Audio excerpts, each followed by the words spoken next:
Sister, madam, operation కి prepare చేయండి. అలాగే మేడం.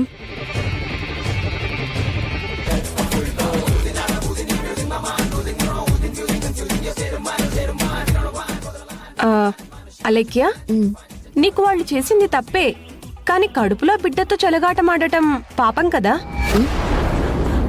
నోర్ముయ్.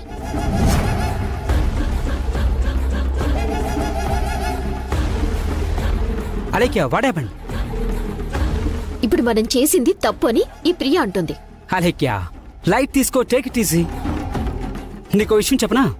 ఈ పగ నీతి, ఆ పగకు ప్లాన్ చేసింది నేను. కానీ అవతల వాళ్ళకి నష్టం జరిగి దానికి ఎవరో ఒకళ్ళు బాధపడుతున్నారంటే అది మామూలు నష్టం కాదు, చాలా పెద్ద నష్టం జరిగినట్టు మనం ఫీల్ అవ్వాలి.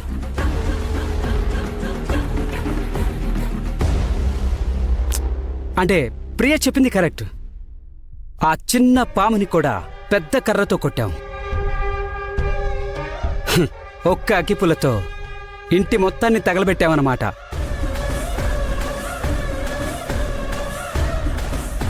ప్రియా, ఇప్పుడు నువ్వు నా వెంటే ఉండేదానివి, నా బాధలు చూస్తున్న దానివి. మరి ఈ రోజేంటి వాళ్ళకి నష్టం జరిగిందని నువ్వు బాధపడుతున్నావు? నా బాధని నువ్వు అనుభవిస్తే తెలుసుండేది. వాళ్ళకి అలాగే కావాలి. ఇంకొకసారి ఎవ్వరికి అన్యాయం చేయాలని అనుకోకూడదు.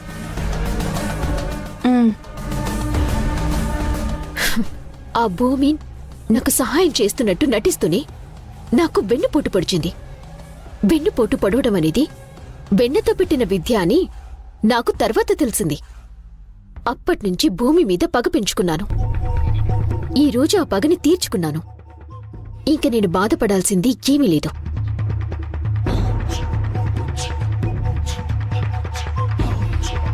కడుపులో బిడ్డకి ఏం కాకుండా ఉంటే అదే చాలు. ప్రియా, దాని కడుపులో బిడ్డకి ఏమీ కాకూడదని మనసులో కోరుకుంటున్నావా? దాన్నిప్పుడు హాస్పిటల్కి తీసుకెళ్లారు తెలుసా? అక్కడ ఏం జరుగుతుందో ఏంటో ఎవ్వరికీ తెలీదు. రాజా, నిజమే, ప్రియా అనుకున్నట్టు దాన్ని హాస్పిటల్కి తీసుకెళ్లారు కదా.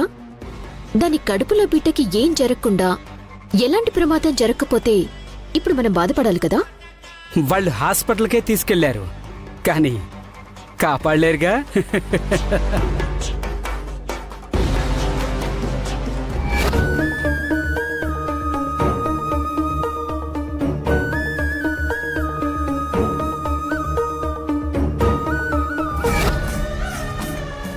చూడు ప్రియా, అలాంటి మంచి కోరికలు కోరుకోకు. చిచి, నేనలా ఎందుకు కోరుకుంటాను? నేను కూడా మీతో పాటే. మీరేం కోరుకుంటున్నారో అదే కోరుకుంటాను. That's good, very nice. Cheers. చిల్లవండి, హ్యాపీగా ఉండండి.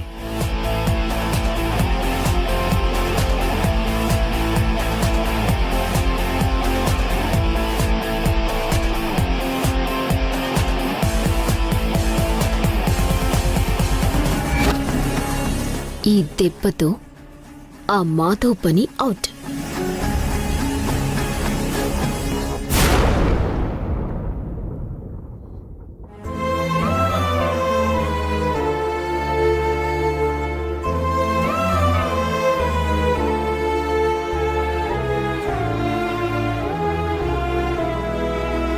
మాధవ్ చూస్తుంటే చాలా భయమేస్తుంది రాఘవ. లోపల ఏం జరుగుతుందని చాలా మదన పడుతున్నాడు. వాడికి తోడుగా మనం ఉన్నాం కదా సుహాసిని. వాడికి ధైర్యం చెప్తూనే ఉన్నాం. మొదటిసారి తండ్రి కాబోతున్నాడు కదా, ఆ మాత్రం టెన్షన్ ఉండడం సహజమే.